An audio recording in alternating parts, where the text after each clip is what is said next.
दुआ की कबूलियत के लिए बस ये एक काम कर लीजिए। दुआ की कबूलियत में सिर्फ अच्छे गुमान रखो और हर किस्म के वसवसों से खुद को आज़ाद कर दो। जब तक अल्लाह के फैसले नहीं आ जाते तब तक तुम भी मानने से पीछे ना हटो। क्या पता तुम्हारा रोना और किरकिराना अल्लाह को राजी कर रहा हो और वो भी वही चाहता हो जो तुम चाहते हो। बिल्कुल मुमकिन है कि कबूलियत का वक्त कुछ ही देर के फासले पर हो और तुम्हारा यकीन और सब्र उस फासले को समेटने वाले हो। तो फिर छोड़ दो मुमकिन नामुमकिन के किस्से और सिर्फ लफ्ज़ मुमकिन को जहन में बैठा लो, क्योंकि अल्लाह के लिए सब मुमकिन है। अगर अल्लाह नामुमकिन को मुमकिन करना चाहे तो दुनिया की कोई ताकत उसे रोक नहीं सकती। ये बात तुम भी अच्छे से जानते हो। इसलिए तुम्हें जो चाहिए वो अल्लाह से मांगते रहो, वो ज़रूर अता करेगा। अगर उसे देना ना होता तो वो दुआ को कभी बनाता ही नहीं। जब उसने दुआ को बनाया है तो अता भी करेगा। कभी कभी दिल इतना भारी होता है कि तकलीफ की शिद्दत से एक लफ्ज़ भी जुबान से नहीं निकल पाते, मगर हम फिर भी इस उम्मीद के साथ अल्लाह के रूबरू जाते हैं कि वो खामोशी की जुबान भी समझता है, वो आंसू की जुबान भी समझता है, वो दिल में पनपते ख्यालात तक से वाकिफ़ है। गम का वो लम्हा होता जो हमें हमारे रब के बहुत ही करीब कर देती है और फिर हम अल्लाह के आगोश में आकर सुकून महसूस करते हैं और अल्लाह हमारे गमों को दूर करके हमारे दिलों को अपनी मोहब्बत से भर देते हैं। किसी ने पूछा कि कैसे पता चलेगा कि हम पर जो मुसीबत आई है वो रब की तरफ से हम पर आजमाइश है या रब की तरफ से सजा है। बहुत खूबसूरत सा जवाब आया, जो मुसीबत तुझे रब की तरफ ले जाए वो आजमाइश है और जो मुसीबत तुझे रब से दूर ले जाए वो सजा है। अल्लाह तुम्हारी हर एक दुआ को याद रखता है। हो सकता है कि तुम कभी दुआ करते करते थक जाओ और शायद तुम उस दुआ के बारे में भूल भी जाओ, लेकिन अल्लाह को सब याद है। वो बेहतरीन वक्त पे तुम्हारे हर एक दुआ कबूल करेगा और तुम खुद हैरान हो जाओगे और अल्लाह का शुक्र करोगे कि अल्लाह ने तुम्हारी दुआओं को कबूल कर लिया। अल्लाह इम्तिहान लेता है ताकि साबिर रहो, आजमाइश में डालता है ताकि उसका शुक्रगुजार रहो, रुलाता है ताकि साफ दिल रहो, चुप भी कराता है ताकि उस पर यकीन रखो। तकदीर सिर्फ वो नहीं होती जो लिख दी गई है।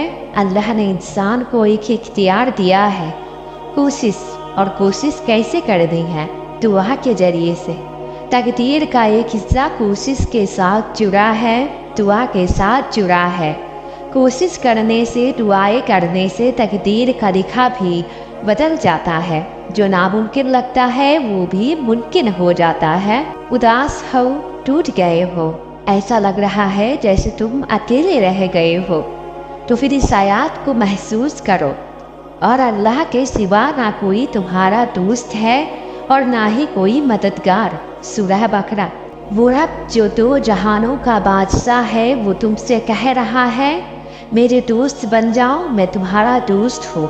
वो दोस्त जिसको तुम्हारी हर एक बात पता है, जिसे बहुत दफ़ा तुम नाराज भी कर देते हो लेकिन जानते हो फिर भी वो तुम्हारी गलतियों पे पर्दा डाले हुआ है, क्योंकि वो तुमसे 70 माओं से ज़्यादा मोहब्बत करता है। अल कुरान। और अल्लाह काफ़ी है जानने वाला। सूरह निसा। ये रब ने ऐसा ही नहीं फरमा दिया, महसूस करो इस छोटी सी आयत को और समझो इस बात को कि ये वो दोस्त है जो तुम्हारे हर गिरते आंसू से वाकिफ़ है। वो जानता है तुमने कब और किस तरह अपनी हंसी के पीछे अपने आंसू को छुपा लिया था। वो हर उस फरियाद से वाकिफ़ है जो तुमने सजदे में गिर गिरा के मांगी है। وہ ہر اس گزرتے ہوئے لمحوں سے واقف ہے جب تمہارا صبر ٹوٹ رہا تھا، لیکن تم رب کی دوستی کو محسوس ہی نہیں کر پاتے، کیونکہ تم رب سے شکوے کرنے لگ جاتے ہو کہ میرے ساتھ کیوں کر رہے ہیں ایسے، یہ تکلیفیں ختم ہی نہیں ہو رہی، یہ سب فکرے تمہیں ہوتی ہے، لیکن اس ذات نے تو بس کن کہنا ہوتا ہے تو ہر کام فایا کن ہو جاتا ہے۔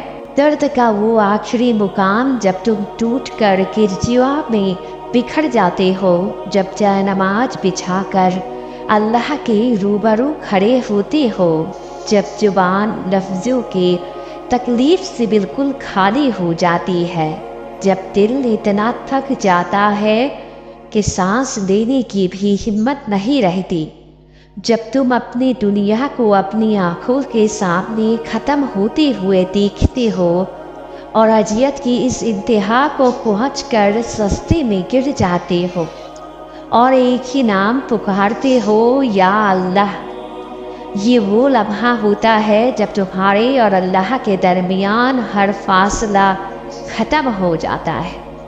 ماضی کے اتنے لمبے سفر کے بعد آخر کار تم اس تک پہنچ ہی جاتے ہو۔ سورہ عنکبوت میں فرمایا گیا ہے، ڈرو نہیں اور نہ غم کرو، یقین ہم تمہیں بچانے کے لیے آ رہے ہیں۔